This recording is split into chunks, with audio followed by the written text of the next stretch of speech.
it's Ivy Slater, and you're listening to Her Success Story Podcast, a show where gutsy businesswomen share their success journey.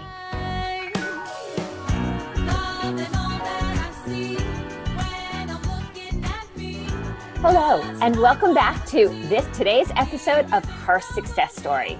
So exciting times today. We're in the anchor concluding this series on how to be a visionary leader in unexpected times. And I have an amazing guest to join me today, Marianne Pierce.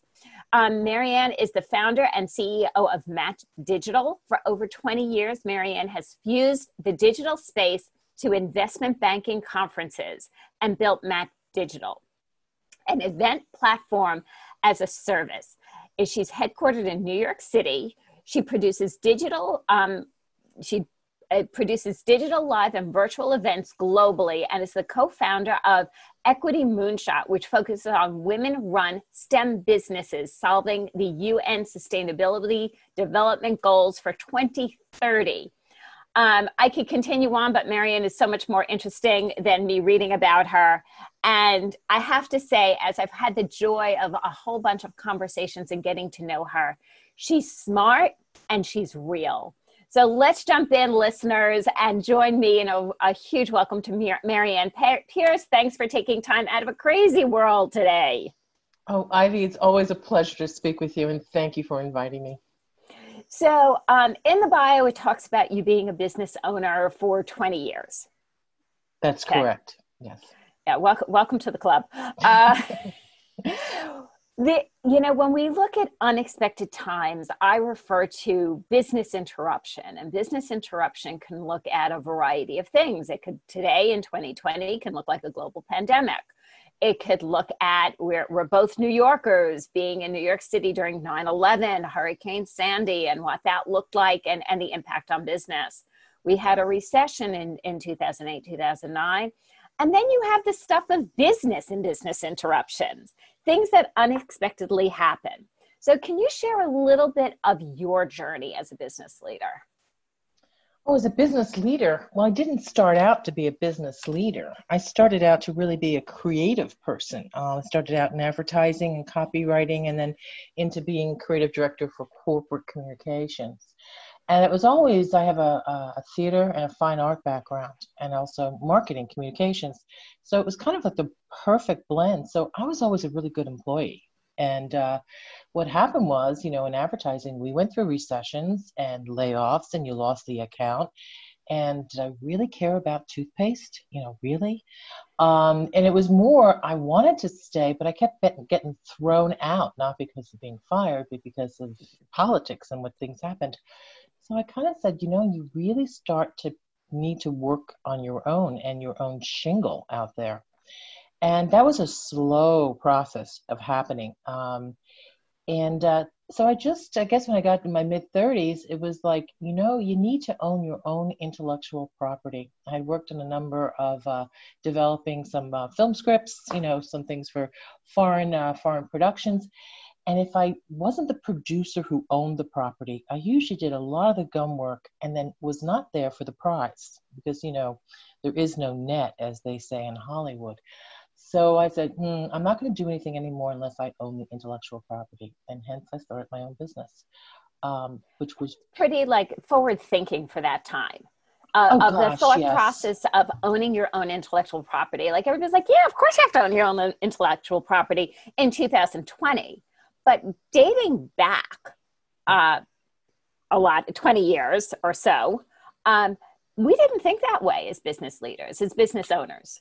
Well, I had the direct experience because I, case in point, no names being named, of course, and I was working on this major campaign for AIDS, and I had I was the fundraiser. I didn't have much paperwork, but you assume that you get a percentage of what you raise, right? And I enabled a $6 million raise and got cut out with nada, and very brutally.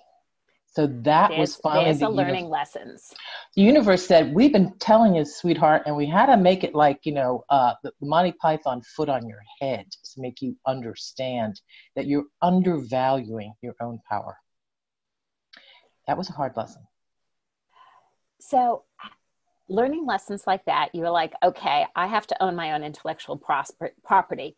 What happened next? What actions did you take when that aha, I'll say when the light bulb went off on your head saying, damn it, I'm going to make this change. For me, it was like, I'm going to be the master of my own destiny. Nobody's going to stop telling me that what I can and can't do. Yeah. What happened for you? Yeah, because I was like not a business person. I was kind of like, that artist hippie who just kind of put the three-piece suit on and passed in advertising. I was above 14th Street. I was slumming.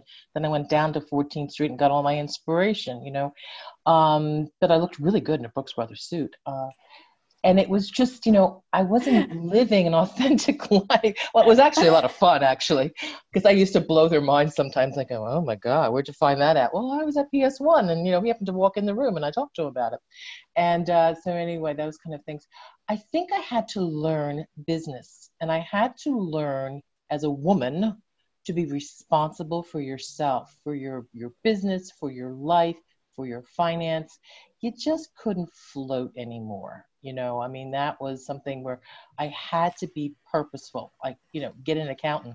Wow. This is the first major step you need to do is get your financial, your tax, and all of those things in order.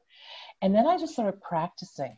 Like when I would be at a meeting, I said, well, then, I want to have some ownership on this project. And if they said no, I said, well, then I can't work with you. Goodbye.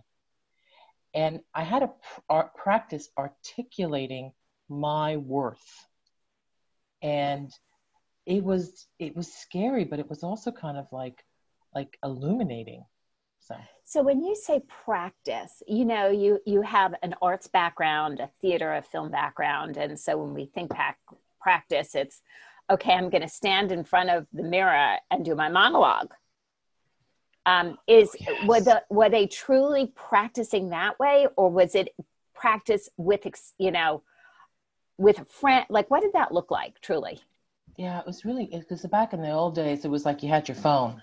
There was no email, and a fax was like groovy. And that phone had a handset and a cord that you were attached to, and you couldn't go anywhere. You would actually have to stand still and actually do your work. Yeah, I would get the longest cord I could find and play jump rope with it sometimes. Because it was like and also you had this incredible pain in your those nerves in your neck.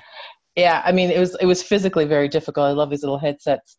What I did is I was scared, of course, and I came from a family that wasn't very, they didn't stop me from doing anything, but they didn't say, go girl, go. They said, you're a girl and we're giving the money to my engineering brother, so, just like you're on your own, which is fine. I did something where I would have, when I was on the phone, I would have a mirror and I would look into the mirror. Because it was less lonely. Not that it was narcissistic. It was less lonely for me to be looking in the mirror and watching my breath, just kind of like watching, the nonverbal clues, and really could even trigger myself to calm down, So I did that kind of like as a lark, but it became really, something about it was really significant. It gave me more courage. I love that. And, back in the day of old-fashioned sales training, before we had video conferences and you actually saw people that you were talking to, there was we were always conversations of you need to smile into your phone. And they're like, well, how do I do that? I feel so strange. I was like, great, put a mirror up behind your desk and smile at yourself as you talk, because people feel what you're saying. They don't just hear what you're saying. And when you are smiling, you're delivering a positive, energetic, interested attitude. It's really true. It's so true. So, okay, so you started owning your own intellectual property, you started being bolder. Now you have a global company. How'd you get here? Because there was a few bumps and interruptions, unexpected times along in this journey, I'm sure. Yeah, if you look at my resume, my real resume, my mother goes, Marianne has had more jobs than she could shake a stick at. She can't really understand it. And basically my resume says to me, I'm bored. That's why, it's really, I could see the trajectory of where I went. Not when I was going through it. Looking back, it makes perfect sense to me. I think what happened to me is there are crises and then there's divine intervention. there's that opportunity.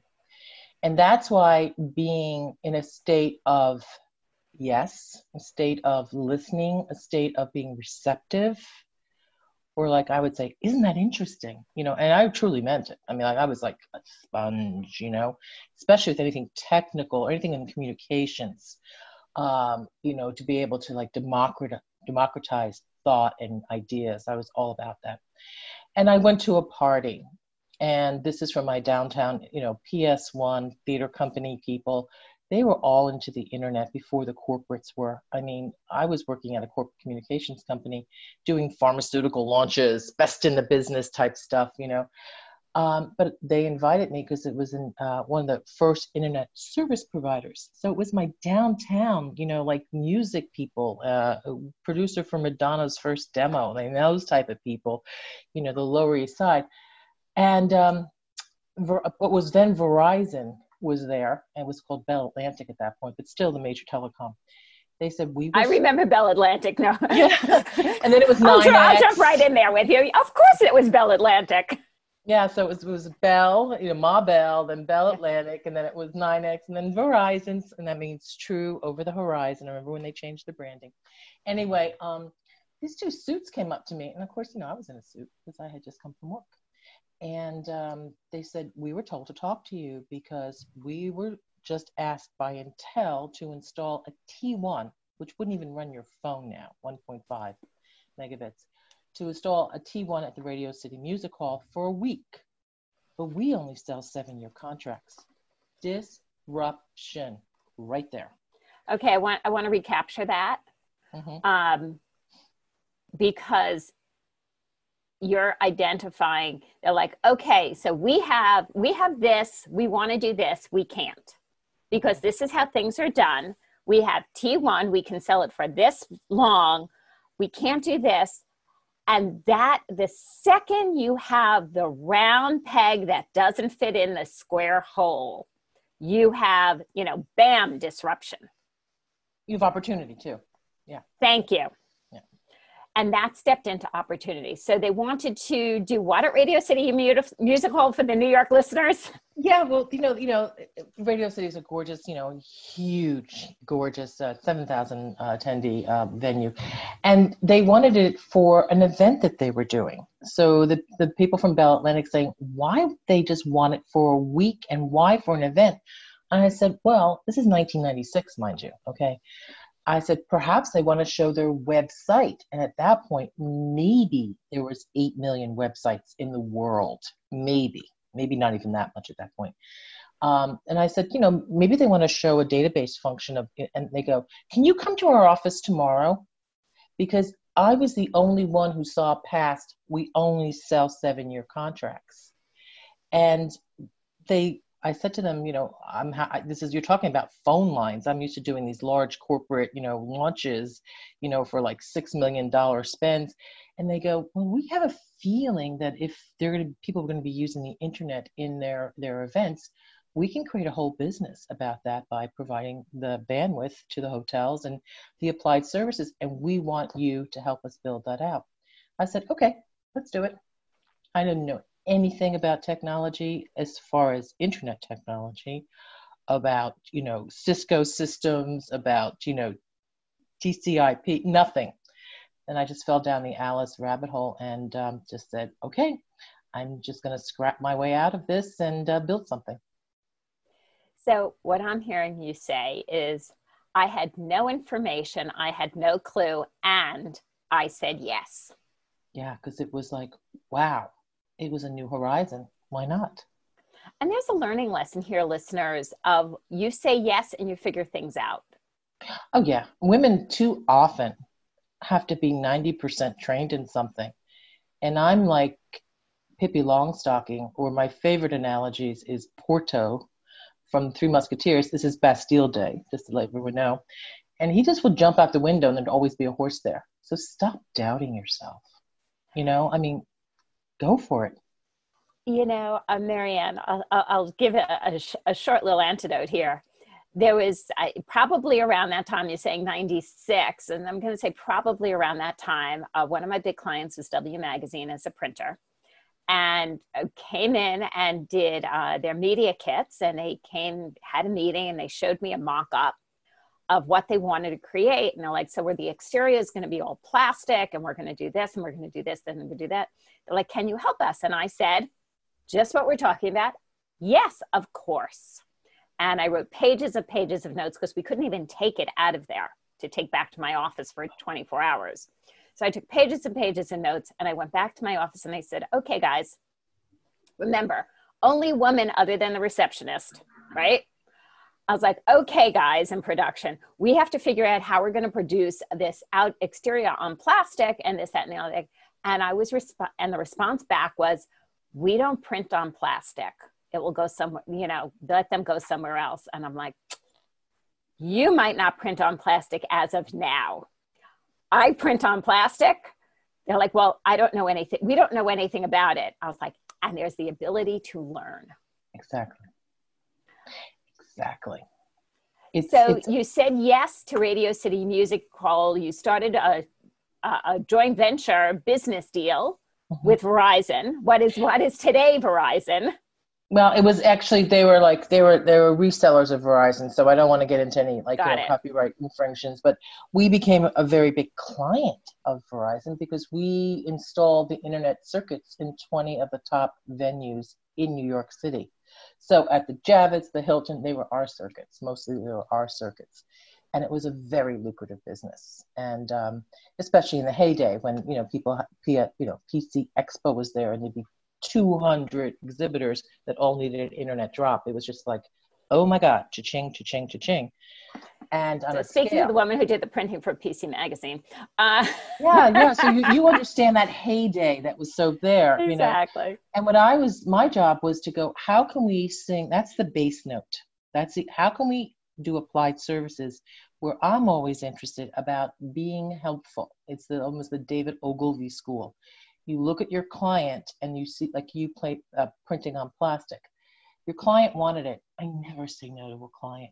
I will go back and say, okay, how can we do this? And work the problem. And I think it's a pride thing. Like, my generation, or I guess coming from Catholic school, with the nuns, you never said no, because otherwise there'd be a yardstick near you. But yeah, no, that was part of the fun. And so I did the applied services, how to build local area networks to push the presentations around instead of running around with a floppy disk. Remember floppy disks? I do. Flash drives. How can you be elegant in all of using the internet and networking to push information around locally? And then, of course, when it came out, my first webcast was in '96. So how could you take what was happening in that ballroom and broadcast it to people around the world? So that, my communications background, my patron saint is Marshall McLuhan and Buckminster Fuller, with a little Patti Smith in there too. And that was, to me, I'm on the precipice of a new industry. And that made me very excited because it was about communications. So your business has been through a variety of evolutions. Absolutely. Always be changing. And, 2020 has been an unexpected year by many of us. And as fellow New Yorkers, there's been a few other times that our New York world has shut down. Now we're in a global world that kind of took a few moments to reel and is now readjusting. Share with me a little bit, how do you wake up in the morning? When something happens, something significant, all of a sudden, we had something going on in China, and now all of a sudden, we heard about it's in Italy, and now we have the United States shutting down, New York City shutting down, the subway shutting down to be cleaned. I mean, that let's talk about like major events. When you shut down the New York City subway, it's beyond major. So my question, Marianne, is how do you wake up in the morning when you hear what's going on and say, okay, as a business owner, as a business leader, what are my actions? Yeah, well, in certain circumstances, I can give you the example of 9/11 specifically, which was the major epiphany and pivot for me. But I think with the pandemic, when I realized in the office that there was going to be an incredible lockdown. Thankfully, we had banking clients who predict this beforehand. They spend billions of dollars in research. So they were, even before our government told us that we were probably going to be locked down, we knew it about a week earlier. I mean, not that much earlier. I think the first thing that I know that I think about is my people. Where are my people?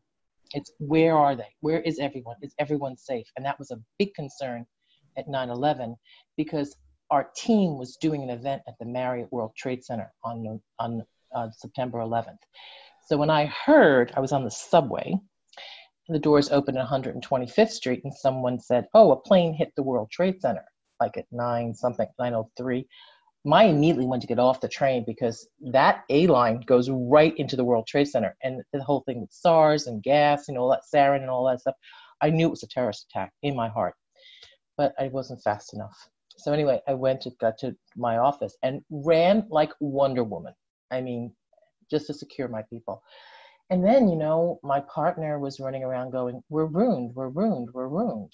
I'm like, because he's watching our bank account, like all the deposits being, for PC Expo and all that stuff, because New York closed.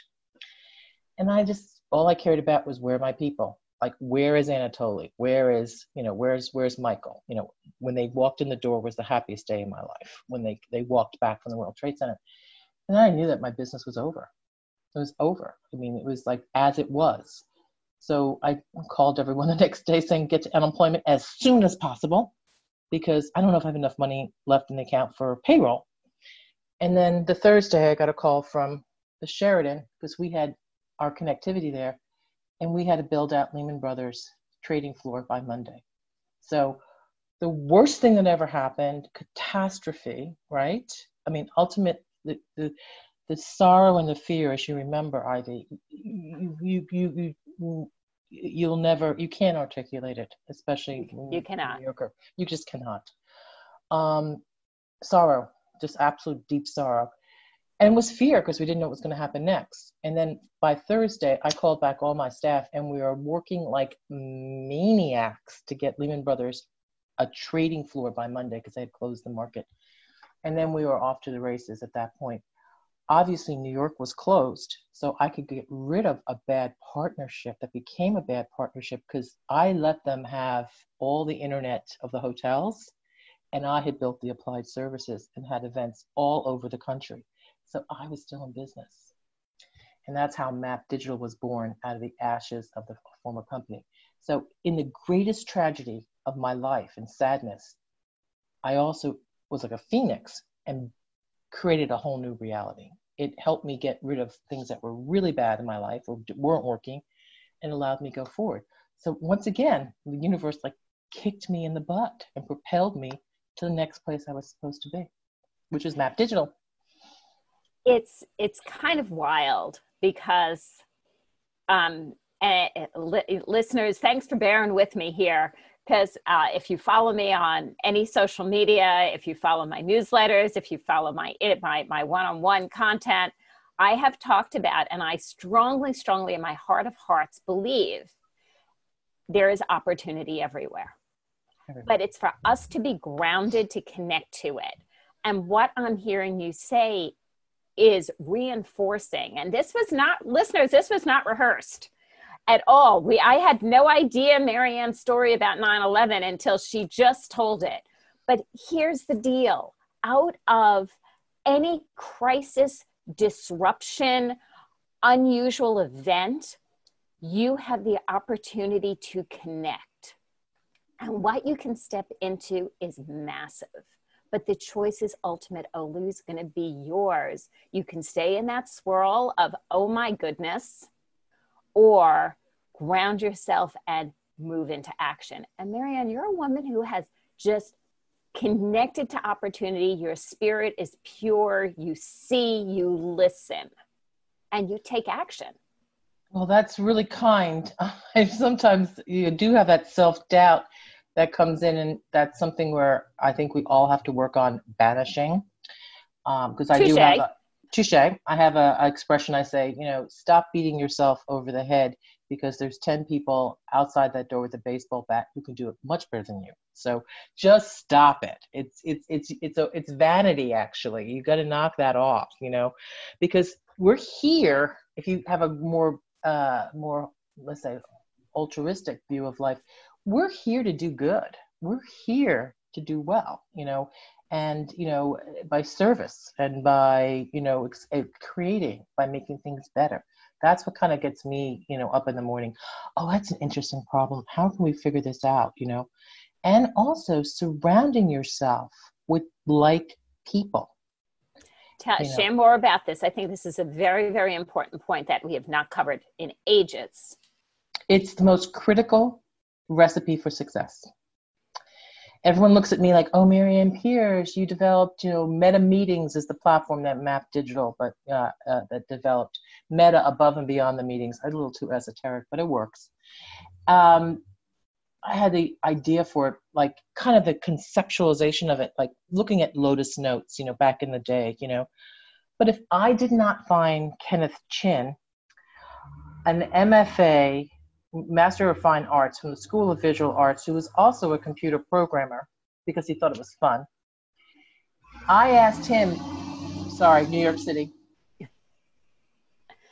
I asked him to help me build what became Meta Meetings, because when we took on webcasting, it became much more complicated with all that assets and databasing and where's the slides and where's the permissions. Just like you were asking your printers to print on plastic, most programmers would have told me back in the day, you're crazy, lady. We can't do that. And here is Kenneth Chin, Chinese American, brilliant, and said, let me think about it. And the artist never says no. They always find a way because they think differently. They think their synapses, with left, right brain, they really are always looking empathetically to communicate or to share something. So that's the magic wand right there, is to have your core team that is balanced that way in technical as well as having that sense of service and being empathetic. So the greatest secret of my success has been my team. Greatest secret of my success. And if you looked at the makeup of our team, we're incredibly diverse by generations and by nationalities, by races, by creeds, and we're 50-50, men and women. Now, was I really planning to do it that way? I was conscious of it, but I think it was something that was deep in how I wanted to create my business, that it just manifested itself, and I nurture that. But I've fired people who are really geniuses in what they did because they were really jerks, and we just could not afford to have our team and that spirit, be stunted. So that's the secret to my success, is nurturing a great team. I think that is so important, and it's talked about in the culture space, and it's talked about here and there. But when you are the person responsible, the last one up, right? The first one up in the morning, the last one to bed, that person who's responsible for that final hire. And I think what you said is brilliant in the sense of, I think everything you say is brilliant. But in the sense of, jerks don't stay on my team. Jerks get fired. Jerks don't get hired. Jerks don't stay. Jerks get fired. You can be smart. You can be incredible. You could be X, Y, and Z. But here's the bottom line. People have to show up as good people, as generous of heart people, of people who care. They have to have the integrity, because, we are working with financial services. So we're under very strict compliance and very strict quality control. And, I drive my team very hard about being perfect. Imperfect is an interesting word, but by being exact. And we do everything we can to facilitate, from paperwork to supply, anything. You need it, I say yes, get it done. Because it's about our client's journey and our journey with our clients. If there's a spammer in the works and there's someone I can't trust, or who, oversleeps, or maybe was out too late the night before and came in a little under the weather, you're off the team. Because this is our brand. And this is what we promise our client. We promise each other. And it goes back to theater, my theater background. You know, I ran a major theater company. It wasn't major then, but it's become major now for very good reasons. They're discipline. And the couple of things, if you're 15 minutes late, you know, if you're not 15 minutes early, you're late. And if the rehearsal door is closed, don't even knock on it. Respect yourself and respect your colleagues. Be prepared, know your lines, be generous. That is a great way in which to work. Now, I will say something. Everyone's talking about experts. I went to school for that. I know I'm an expert in that. Guess what? In this new world, there are no experts. We don't even know the future of business or the future of work. I mean, really what's happening now is the dead stop, and then what's going to be the begin again. And better have people who are more polymaths, who have both hemispheres flying, who have empathy and generosity and are used to collaboration, because we need rapid innovation, not people working in their laboratory by themselves, but the Edward de Bono, the butcher, the baker, the candlestick maker, the red hat, the blue hat, the white hat, coming together and building a ventilator out of a bicycle pump. That's what we need. Steampunk engineering, you know, and that's the future. And if you're not agile and nimble, you got to consider, you know, your business model, because you will not be able to twist and shout, you know, as everything's being thrown at you. Yeah. I mean, yeah, it is shouting sometimes, let me tell you, like, what happened? So as we conclude today, Marianne's words, pearls of wisdom. Ladies and gentlemen, great business leaders are able to twist and shout. They're able to be agile and nimble. They're collaborative. They don't accept or tolerate jerks in their environment. And I think as brilliance goes, that's a writer downer and something to post above your forehead, let alone above your desk. And, you know, remember the one thing, and when you're culling people together, because greatness is not built alone. As Marianne said today, 15 minutes early is on time. On time is 15 minutes late. You want people who are always working with you ahead of a curve. And when you have a business interruption, you will be nimble on your toes to be able to pivot and leap forward. Marianne, thank you so much for joining me here today. How can our listeners learn more about you and know to follow you? Because you have amazing insight. Oh, well, thank you so much. I mean, I appreciate that. And like I said, that's the modesty and the humility coming out. You can follow me on LinkedIn. Happy to connect with me. I definitely will connect back with you. And also we're at mapdigital.com. So just go there and looking around and see what we've done. I would love for you to look at our case studies for the pro bono work we've done for the Equality Moonshot and Watch Media and Women Global Summit for Women. Our corporate social responsibility is to promote women, to build platforms and companies that will have them acquire wealth and also address the SDGs. So ladies, we can build and make money and do good. And that will make our world sustainable. So that's what we do. Love to meet all of you. Thank you so much for joining me here today at Her Success Story. Listeners, remember to press subscribe underneath. Leave a comment. Leave what your biggest takeaways were. That's how we actually do our programming, as we listen to our listeners. You have the say, you have a voice. Get out there, be heard. Love to hear what your biggest takeaways were today. See you next time.